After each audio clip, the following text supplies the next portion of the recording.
ಇಸ್ಲಾಮಾಬಾದ್ ಮೇಲೆ ಅಟ್ಯಾಕ್ ಆಗಿರೋದು ಭಾರತೀಯ ಸೇನೆ ಮೇಲೆ, ಅಂದ್ರೆ ಭಾರತೀಯ ಸೇನೆಯಿಂದ ಮುಂದುವರಿತಾ ಇದೆ ಆಪರೇಷನ್ ಸಿಂಧೂರ ಕಾರ್ಯಾಚರಣೆ 2.0 ಕಾರ್ಯಾಚರಣೆ ಮುಂದುವರಿತಾ ಇದೆ. ಭಾರತ ಪಾಕಿಸ್ತಾನದ ಮಧ್ಯೆ ಯುದ್ಧದ ವಾತಾವರಣ ಸದ್ಯ ನಿರ್ಮಾಣವಾಗಿದೆ. ಬೆಂಗಳೂರಿನಲ್ಲಿರುವ HAL ನಲ್ಲಿ ಫುಲ್ ಅಲರ್ಟ್ ಆಗಿದ್ದಾರೆ ಅಧಿಕಾರಿಗಳು, ಕಂಪ್ಲೀಟ್ ಆಗಿ ಅಲರ್ಟ್. HAL ನ ಎಲ್ಲಾ ಸಿಬ್ಬಂದಿಯ ರಜೆಯನ್ನ ಕೂಡ ರದ್ದು ಮಾಡಲಾಗಿದೆ ಅನ್ನೋದರ ಡೀಟೇಲ್ ಸಿಗ್ತಾ ಇದೆ. ಓವರ್ ಟೈಮ್ ಕೆಲಸಕ್ಕೆ ಸಿದ್ಧರಿರಬೇಕು ಅಂತ ಸೂಚನೆ ಕೂಡ ನೀಡಲಾಗಿದೆ ಅನ್ನೋದರ ಡೀಟೇಲ್ಸ್ ಇದು.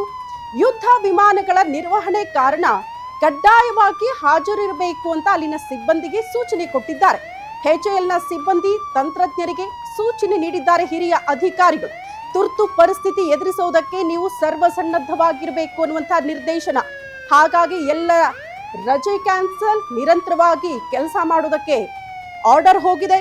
ಯಾಕಂದ್ರೆ ಭಾರತ ಪಾಕಿಸ್ತಾನದ ಮಧ್ಯೆ ಅಧಿಕೃತವಾಗಿ ಯುದ್ಧ ಪ್ರಾರಂಭ ಆಗಿದೆ ಅನ್ನೋದನ್ನ ಘೋಷಣೆ ಮಾಡದಿದ್ರೂ ಕೂಡ ಸದ್ಯದ ಅಲ್ಲಿನ ಪರಿಸ್ಥಿತಿ ನೋಡಿದ್ರೆ ಯುದ್ಧದ ವಾತಾವರಣ ಅಂತೂ ನಿರ್ಮಾಣ ಆಗಿದೆ. ಹಾಗಾಗಿ ಆ ಪರಿಸ್ಥಿತಿನ ಎದುರಿಸುವುದಕ್ಕೆ ಎಲ್ಲರೂ ಕೂಡ ಸಿದ್ಧರಿರಬೇಕು ಅನ್ನುವಂತಹ ಸೂಚನೆ ಹಿರಿಯ ಅಧಿಕಾರಿಗಳಿಂದ ರವಾನೆಯಾಗಿದೆ HAL ನ ಸಿಬ್ಬಂದಿಗೆ.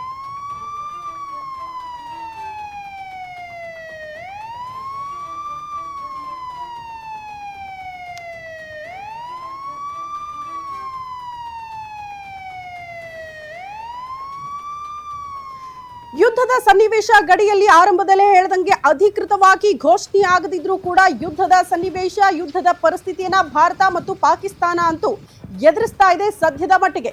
ಪಾಕಿಸ್ತಾನದ ಹತ್ರ ಅಷ್ಟೊಂದು ಬಲ ಇಲ್ಲದಿದ್ರೂ ಕೂಡ ಹೋರಾಟ ಮಾಡೇ ತೀರ್ತೀವಿ ಅನ್ನೋ ರೀತಿಯಲ್ಲಿ ನಿನ್ನೆ ನಿರಂತರವಾಗಿ ಭಾರತದ 15 ಸ್ಥಳಗಳ ಮೇಲೆ ಮಿಸೈಲ್ಗಳಿಂದ ಅಟ್ಯಾಕ್ ಮಾಡುವಂತಹ ಪ್ರಯತ್ನ ಆಯಿತು. ಯಾವಾಗ ಮಿಸೈಲ್ಗಳಿಂದ ಅಟ್ಯಾಕ್ ಆಯಿತು, ಭಾರತೀಯ ಸೇನೆ ಕಂಪ್ಲೀಟ್ ಆಗಿ ಅಲರ್ಟ್ ಆಗೋ ಮೂಲಕ ಅದೆಲ್ಲವನ್ನ ಕೂಡ ಹೊಡೆದುರುಳಿಸುವ ಪ್ರಯತ್ನವನ್ನ ಕೂಡ ಮಾಡಿತು. ಅದರಲ್ಲಿ ಭಾರತೀಯ ಸೇನೆ ಕೂಡ ಯಶಸ್ವಿಯಾಗಿದೆ.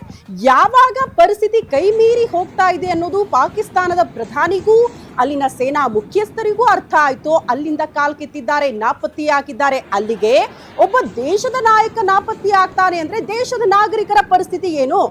ಕಾಪಾಡಬೇಕಾದವರೇ ಎಸ್ಕೇಪ್ ಆಗ್ತಾರೆ ಅಂದ್ರೆ ಅಲ್ಲಿನ ನಾಗರಿಕರು ಯಾರನ್ನ ನಂಬಬೇಕು? ಒಂದು ದೇಶದ ಸ್ಥಿತಿ ಗತಿ ಇಷ್ಟರ ಮಟ್ಟಿಗೆ ಹಾಳಾಗ್ಬೇಕಾ? ಇಷ್ಟೆಲ್ಲ ಹಾಳಾದ್ರೂ ಕೂಡ ಬುದ್ಧಿ ಬಂದಿದೆಯಾ ಅಂದ್ರೆ ಖಂಡಿತ ಇಲ್ಲ, ಬುದ್ಧಿ ಬಂದಿಲ್ಲ. ಇಲ್ಲ, ರಕ್ತಕ್ಕೆ ರಕ್ತ ಬೇಕು, ಜೀವಕ್ಕೆ ಜೀವ ಬೇಕು, ಹೋರಾಟ ಮಾಡೇ ತೀರ್ತೀವಿ ಅಂತ ಪಾಕಿಸ್ತಾನ ಕಾಲ್ ಕೆರೆದು ಪದೇ ಪದೇ ದಾಳಿಗೆ ಮುಂದಾಗ್ತಾ ಇದ್ರು ಕೂಡ ಭಾರತೀಯ ಸೇನೆ ಬಹಳ ಸಮರ್ಥವಾಗಿ ಅದನ್ನ ನಿಭಾಯಿಸ್ತಾ ಇದೆ. ಮಿಸೈಲ್ಗಳನ್ನ ಹೊಡೆದಾಕುವ ಮೂಲಕ ಒಂದು ತಕ್ಕ ಸಂದೇಶ, ತಕ್ಕ ಪಾಠವನ್ನ ಪಾಕಿಸ್ತಾನಕ್ಕೆ ರವಾನೆ ಮಾಡಿದೆ.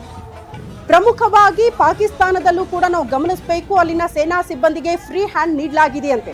ನಮ್ಮ ಭಾರತದಲ್ಲಿ ಹೇಗೆ ಕೇಂದ್ರ ಸರ್ಕಾರ 3 ಸೇನೆಗಳಿಗೆ ಫ್ರೀ ಹ್ಯಾಂಡ್ ಕೊಟ್ಟಿದೆಯೋ ಅದೇ ರೀತಿ ಪಾಕಿಸ್ತಾನದಲ್ಲೂ ಕೂಡ ಅಂಥದ್ದೇ ನಿಯಮಗಳನ್ನ ಪಾಲಿಸುವ ಪ್ರಯತ್ನಗಳಾಯಿತು. ಬಟ್ ಸೇನೆಯ ಹತ್ತಿರ ಅಷ್ಟೊಂದು ಶಕ್ತಿ ಇದೆಯಾ?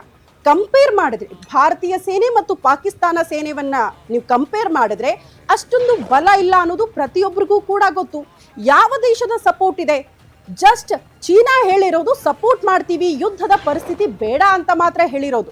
ಅದನ್ನ ಹೊರತುಪಡಿಸಿ ಈಗ ಪಾಕಿಸ್ತಾನದ ಬೆನ್ನಿಗೆ ನಿಂತ್ಕೊಂಡಿದೆಯಾ? ಖಂಡಿತ ಇಲ್ಲ ಅನ್ನುವಂತಹ ಉತ್ತರ ಸಿಗುತ್ತೆ.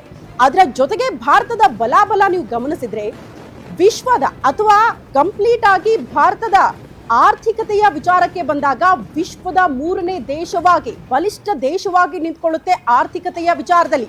ಯಾಕೆ ಆರ್ಥಿಕತೆಯ ವಿಚಾರವನ್ನ ಪ್ರಸ್ತಾಪ ಮಾಡ್ತಾ ಇದ್ದೀನಿ ಅಂದ್ರೆ ಈ ರೀತಿ ಯುದ್ಧದ ಪರಿಸ್ಥಿತಿನೇ ಎದುರಿಸುವಾಗ ಏನ್ ಬೇಕಾದ್ರೂ ಆಗಬಹುದು, ಎಂಥ ಪರಿಸ್ಥಿತಿಯನ್ನ ಕೂಡ ನಾವು ಎದುರಿಸಬಹುದು. ಆದ್ರೆ ಪ್ರಮುಖವಾಗಿ ಆರ್ಥಿಕತೆಯೇ ಪ್ರಮುಖ ಆಗುತ್ತೆ. ಒಂದು ದೇಶದ ಆರ್ಥಿಕತೆ ಎಷ್ಟರ ಮಟ್ಟಿಗೆ ಚೆನ್ನಾಗಿರುತ್ತೋ ಅದರ ಮೇಲೆ ಇಂಥ ಪರಿಸ್ಥಿತಿಗಳನ್ನ ಕೂಡ ನಿಭಾಯಿಸಬೇಕಾಗುತ್ತೆ. ಆ ನಿಟ್ಟಿನಲ್ಲಿ ಭಾರತದ ಆರ್ಥಿಕತೆಯ ಪರಿಸ್ಥಿತಿ ಕೂಡ ವಿಶ್ವದ 3ನೇ ಅತಿ ದೊಡ್ಡ ರಾಷ್ಟ್ರವಾಗಿ ನಿಲ್ಲುತ್ತೆ ಆರ್ಥಿಕತೆಯ ವಿಚಾರಕ್ಕೆ ಸಂಬಂಧಪಟ್ಟಂತೆ. ಹಾಗಾಗಿ ಬಹಳ ಸಾಮರ್ಥ್ಯ ಉಳ್ಳಂತಹ ಭಾರತ ಸೇನೆ ಅದನ್ನ ಚೆನ್ನಾಗಿ ನಿಭಾಯಿಸ್ತಾ ಇರೋದನ್ನ ನಾವು ಗಮನಿಸ್ತಾ ಇದ್ದೀವಿ.